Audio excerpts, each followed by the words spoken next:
She was released from jail after midnight with no phone, no money, no car, and no way home.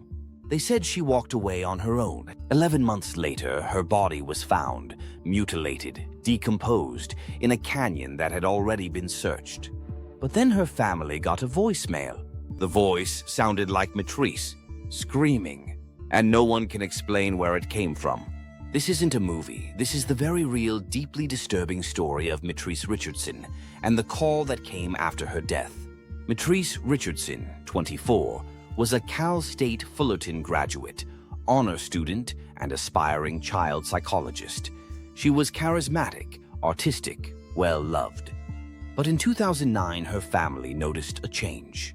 She had become increasingly erratic. She was posting cryptic messages on Facebook and Tumblr.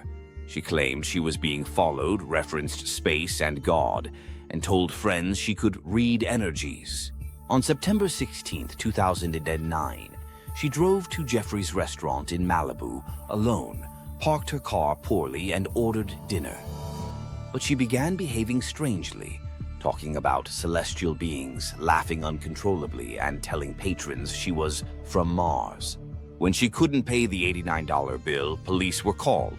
Instead of offering psychiatric help, she was arrested and taken to the Lost Hills Sheriff's Station. Her phone and purse were left in her car, which was towed. She had no ID, no money, and no ride. Her mother, Lettice Sutton, called the station and was told Mitrice was being held overnight. She said she'd pick her up in the morning.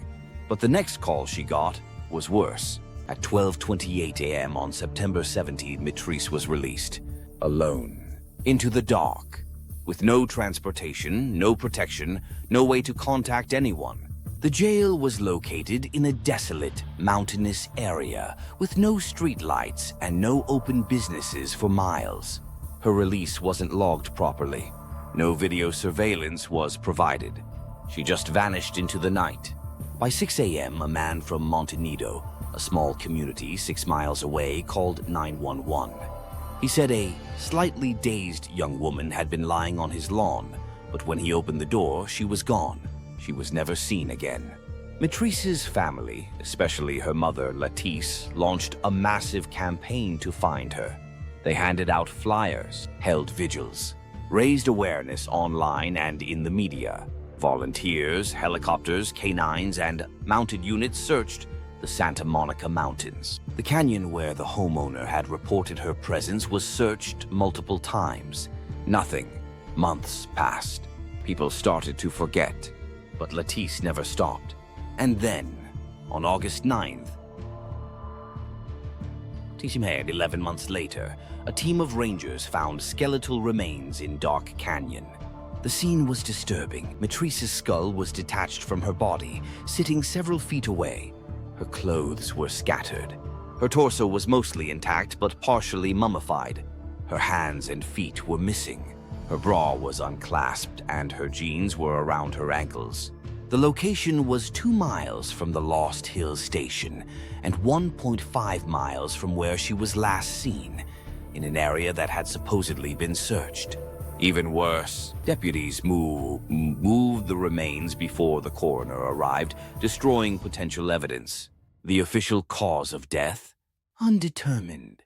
No blunt trauma, no stabbing, no bullet wounds, but the condition of the body was wrong. The LA County coroner himself said this was not a natural death, but there was nothing conclusive, and the case was quietly closed until the phone rang. Shortly after her remains were found, Mitrice's mother received a voicemail. The call came from a blocked number. When she played it back, she heard something that made her blood run cold. Screaming, muffled speech, pleading, static. The voice, according to Lettice, sounded just like Mitrice. Phone technicians could not trace it.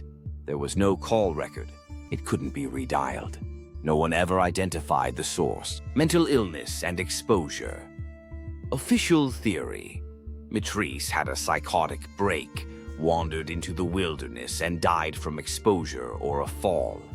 But how did her skull detach, and why was her bra unclasped? Foul play.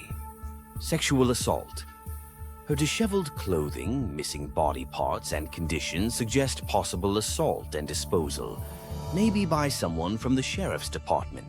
Cover-up. Why was she released at midnight? Why was the search delayed? Why were her remains moved? Supernatural. Psychic link. The voicemail. If the call came from nowhere, was it her?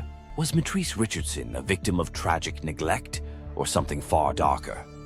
What really happened in that canyon, and who called her mother after she died? Drop your theory in the comments. Subscribe to Unholy Reels, where the dead don't rest easy, and some questions are never laid to rest.